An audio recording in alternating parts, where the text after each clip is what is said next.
You're watching CBS 4 News in high definition. This individual, they're woken out of a dead sleep in the dark. Police have arrested a man accused of terrorizing an Aurora neighborhood. Good evening, I'm Simone D'Alba.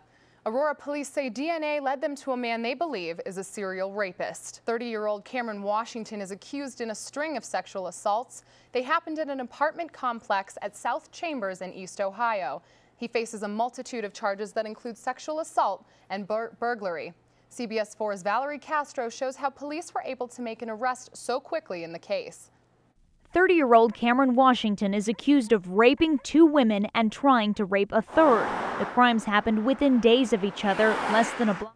Cameron appeared in court on Wednesday, but has only admitted to the burglary portion of his crimes. He denies any allegations of sexual assault. Police are encouraging those who live in the area to remain vigilant, even though the attacker has been caught. They say it's still important to make sure your doors and windows are securely locked. A mother and 2 of her children are recovering after they were hit by a car Monday night in Aurora. The accident happened at Abilene and Exposition. Police say the family was trying to cross the street. The adrenaline kicks in, and at that moment, I had 2 people that were possibly going to die. I wasn't going to let that happen with me just standing there. 4-year-old Tyler Jensen was found unconscious in his mother's SUV near the Powderhorn Ski Resort. His 2-year-old brother was dead in the car. Their mother admitted leaving the boys alone with the engine running for nearly 90 minutes. She says she was meeting a man. Police are investigating the case but have not filed any charges at this point. Police in Southwest Colorado have suspended a search for a 13-year-old boy. Dylan Redwine disappeared in the days before Thanksgiving. He was last seen at his father's house in La Plata County. Police say they are getting tips every day and are following up on all of them, but they've stopped doing ground searches for the teen.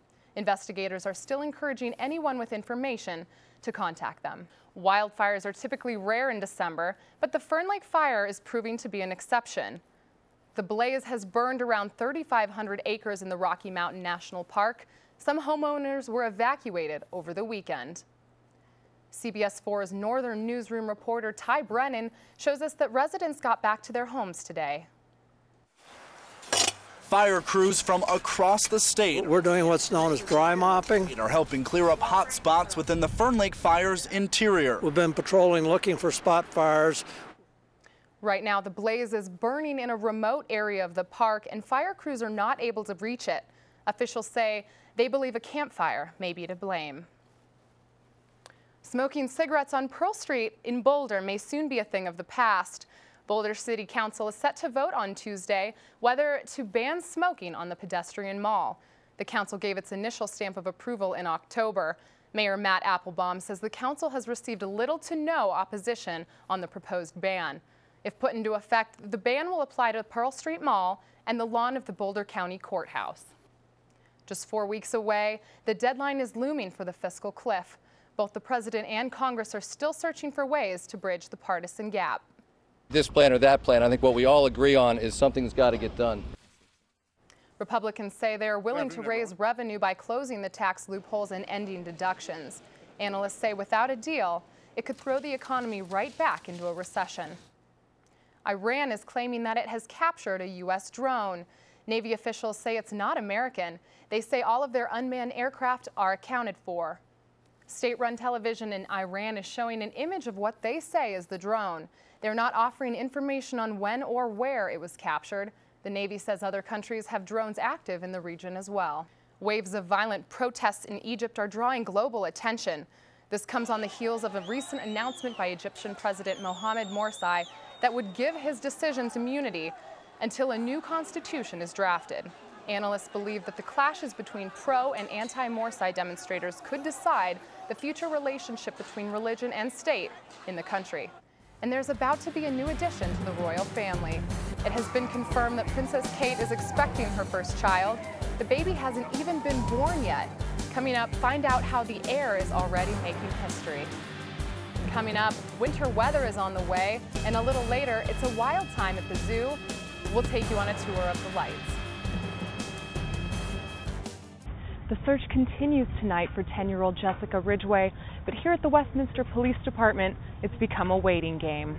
Tonight, it all comes to an end. The votes are in, the people have spoken, and now the counting begins. Expect delays. That's what city officials are saying as they prepare for the arrival of Barack Obama and Mitt Romney for the 2012 presidential debates.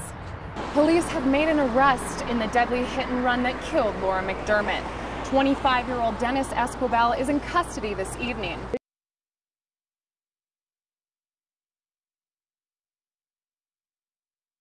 The Ridgway family and the community are collectively holding their breath, hoping, praying that Jessica might walk back through her front door. We are a strong family, so I know we will get through this. We will find her. At first glance, it would appear that she vanished into thin air. One fall morning while on her way to school, she simply never arrived. Police and volunteers have been working around the clock to bring her home. Put yourself in the mom's place, and there's nothing you won't do for your kids. Doesn't matter how cold it is, how wet it is. You do what you need to do. Days later, police discovered her backpack in a Superior neighborhood, and then a body in the Patridge Park area within the city of Arvada. From the helicopter, you have footage of the body, which would show the public that it's not intact. This is extending the length of time it's taking for the investigation to positively identify who that body is. It's been 1 week since her disappearance. Search efforts remain in full force. Meanwhile, the community continues to pray. So let's have a moment of silence while we just keep our lights to the sky. Simone D'Alba, CBS 4 News.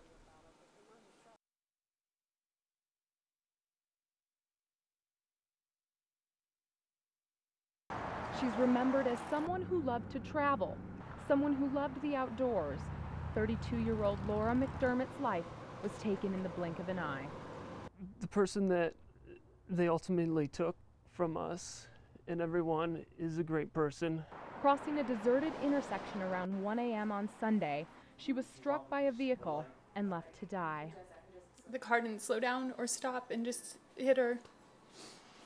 Police say the driver was traveling more than double the 30-mile speed limit, hitting McDermott and then fleeing the scene. The man accused of killing her is 25-year-old Dennis Esquivel. Our information is there was one male in this car with 2 females. And so we are charging him next week with being the driver of this car. The car was identified a few days later in an industrial part of town by members of the public. Esquivel's family maintains his innocence. He's a good person and he didn't mean to do this. She was just unbelievably sweet and kind and beautiful beyond words. A long election season is finally drawing to a close. Both candidates fought diligently in the race to the White House. However, it was Barack Obama that emerged victorious. I don't think anybody here expected these kind of returns here tonight, and it's because the president and Democrats across this country stand up for the middle class. At the Democratic headquarters in Denver, it was a time for celebration. There was dancing and cheering as CNN announced Obama was projected to win Ohio and Colorado, both critical swing states. The next day, voters remained polarized. Voted for Obama. I voted for Romney. Voted Barack Obama. Romney. November 7th. It's going to be morning in America again. And the bottom line is, we will continue our fight to make that dawn brighter and better. This election, if there was ever an election that was a testament to hard work, to shoe leather, to talking to your friends and neighbors, to never ever giving up, it is this election all across the country and across Colorado. Simone D'Alba, CBS 4 News.